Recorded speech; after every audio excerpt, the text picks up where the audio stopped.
Hi guys, I'm here with Colin Savage. A lot of you will know him from Twitter as Press Week Blue. He knows a lot more accountancy stuff than me, even though I'm an accountant too, and I've passed life. And we're going to talk about the Footyleaks and the FFP and whether there's anything really new and interesting in the documents that have come out, Colin. Well, there's interesting stuff, but nothing that's really new. All people like me who've been following FFP for a good few years understand what happened. And I think what can be seen from the documents is the depth of anger that the club had towards UEFA over the whole situation. And to try and explain this as simply as I can, if I give you an analogy, imagine you've got to sit a two-part exam for your accountancy exams, as you probably had to. You know, part one, you've got to get a 70% pass rate.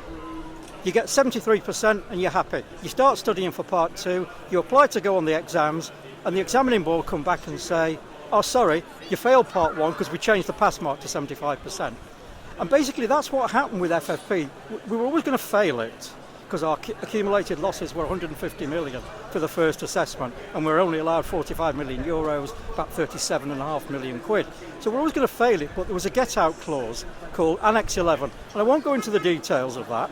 It's quite complex, quite dry, it's quite boring. But basically, if you'd failed FFP, it allowed you to plead mitigation if you'd failed it solely because wages you'd paid on contracts you'd signed prior to 2010, when FFP was introduced, were solely responsible for your losses.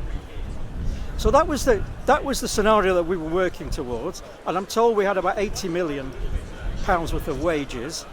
There was stuff we could add back for FFP anyway, probably about 50 million pounds worth of stuff we could add back. So we were getting quite close to actually being able to claim, or we were in a position to claim, that these wages, as defined by UEFA, were the cause of our losses. What happened was UEFA changed the goalposts. They moved the goalposts after we'd published our 2012 accounts, on which the first crucial test depended. They moved the goalposts, so having met the original condition, we now didn't meet the condition. And I think this is certainly one of the things the club was most annoyed about. And the chairman, Khaldun Al-Mubarak, he inferred that when he made his official statement saying there'd been a fundamental disagreement on this issue. So this kind of caused me to go back and look at it, and I could see that there'd been a change in the regulations. So obviously the club are quite unhappy with UEFA. They've got a very strong feeling that they've got a great legal case to take to court. And the leaks made this absolutely clear that the club were prepared to spend whatever it took, tie UEFA up in knots for years, maybe even threaten the whole future of UEFA to get their point across. They felt they'd been double-crossed. So UEFA are in a bit of a bind here because, again, what people don't understand about the process is, having failed FFP, then there's a number of things that UEFA could do. One, they could do nothing. They could just say, OK, you failed, but we don't want to punish you. They could impose a very limited punishment. They could agree a more serious settlement, or if the case was deemed so serious that they couldn't agree a settlement, they could take it up to the higher chamber, the adjudicatory chamber, who would impose a serious penalty. UEFA didn't want to do that. Knowing the threat of legal action was there, UEFA clearly didn't want to impose anything on us, because that could have been seen as signing their own death warrant. So they desperately wanted a negotiation.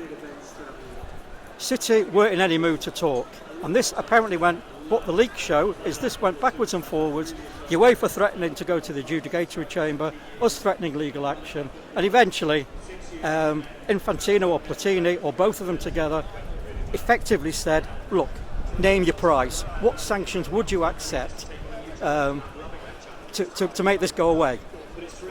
And we did. We accepted sanctions, and I said at the time in articles in King of the Kipaks and online and in podcasts that the sanctions actually were no great impediment to us. Oh, yeah, there were one or two restrictions, but the great thing was it removed our previous losses. So all those previous losses, that 150 million accumulated loss over 2 years, that went out the window. So we were just left to meet a yearly target, which we already knew because of our business plans we were going to meet. So actually the sanctions were helpful in some ways, didn't really harm us, and why City weren't happy about them, and probably UEFA would have liked to have done something different. Like in life, in American plea bargaining deals in court, in the deals that HMRC does with people who owe them money, with deals that individuals do with compromise agreements and NDAs when they take a payoff to leave a job. That's what happened. It's a normal part of life. So that's the situation. There was nothing new in there. There was interesting stuff in there, but it just shows what many of us have been saying for quite a while. Yeah. And in your opinion, and I think City never did anything illegal or morally wrong in the first place.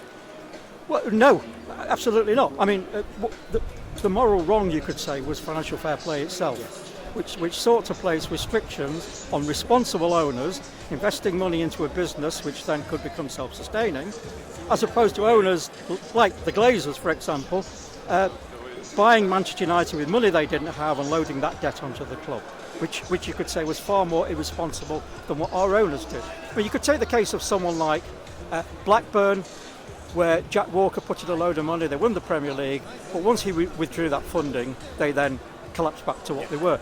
That wasn't the case with City. It's not going to be the case with City. We do appear to be financially self-sustaining at the moment, and we built our commercial link, and we built our Champions League revenue, we built our Premier League revenue, and we're not reliant on Sheikh Mansour pumping in money season after season to keep us going. So we've done nothing morally wrong.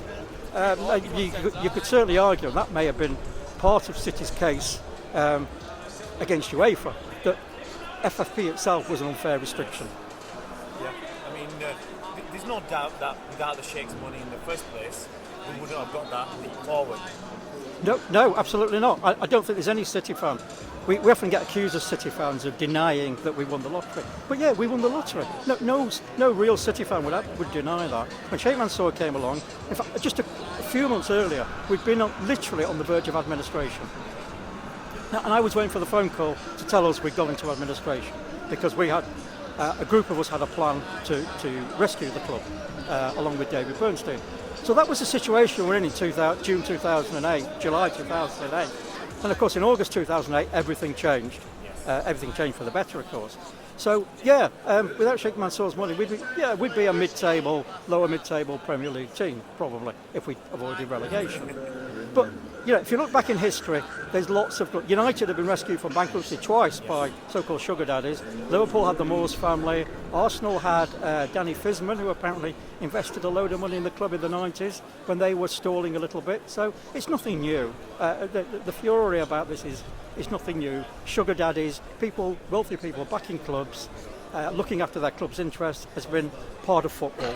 Yeah, and I think one of the big differences is other clubs have got huge injections of money, but I think City's owners and the management are fantastic here, and I think that's what's made the difference for City as opposed to some other clubs who've had hundreds of millions invested in them. Well, that's absolutely the point. I mean, we were chatting about a club called Gretna in the Scottish League, who a millionaire investor put money into them. They could never have survived him pulling out, and sadly he became ill, died, pulled his finances out, and Gretna collapsed. Our owners have been very responsible. They've looked after the club. They've built it in the right way. They've not used it for money laundering, or they've not loaded debt onto the club. They've not done any of the irresponsible things that you could see. They've not grabbed the assets of the club in their own name. They've not done any of the irresponsible things that you've seen hundreds of other, tens or hundreds of other clubs in the past. They've grown the club. They've had a clear business plan to grow the club, as we said, to make it self-sustaining. So if they were to walk away, the impact would be minimal. I know we've discussed in the past issues about FFP and where City stand, and I've always said on social media, I've got a big mouth sometimes, that City could go and spend £200 or £300 million in the summer, and it's not going to be an issue. I mean, how far do you think City could go in their spending power if the right players came along at the right prices? Well, it's difficult because there are a number of restrictions, because we have to look at the foreign player restriction, for example, which the Champions League, UEFA imposes as part of the Champions League, and there's a separate set of Premier League rules. So we can't go buy.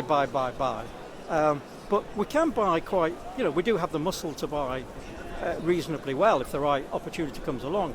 And to give an example, back in the summer of 2017, we spent quite a bit of money, I think, 170 million net, something like that. And people criticise how can City do that and get away with financial fair play? When you actually look at our overall player costs from 2016, 2017, 2017 to the latest account, 2018, they only actually increased by £8 million. Now, part of that was a technical thing because we had a longer period in 2017, we had a 13-month period, but the impact on our player costs was absolutely, of that spending was minimal, and a lot of it's about wages, a lot of it's about rotating the squad. So we lost 12 players in that summer of 2017, and that's 12 people off the wage pool. And the wage pool is part of what you can spend, of course, it's a key part. It's the biggest part of what you can spend. The fees are almost an irrelevance until you get to the 200 million Mbappe type level, of course. But to buy a 60 million player is nothing in cost terms. It's all mostly about the wages. And the great thing about the 2017 summer spending was it barely had any impact on our overall costs. Fantastic, Colin. I hope you've provided a good insight to City fans. I hope they can rest a little bit more easier, knowing that, in all honesty, there's nothing new. There's nothing to worry about, and City have got a lot of money in the bank. No, the only thing to worry about is the reaction from Liverpool and United fans. And I say worry, I mean laugh at. Yeah. Colin, it's been fantastic talking to you. It's great, Ray. Yeah, it's been great.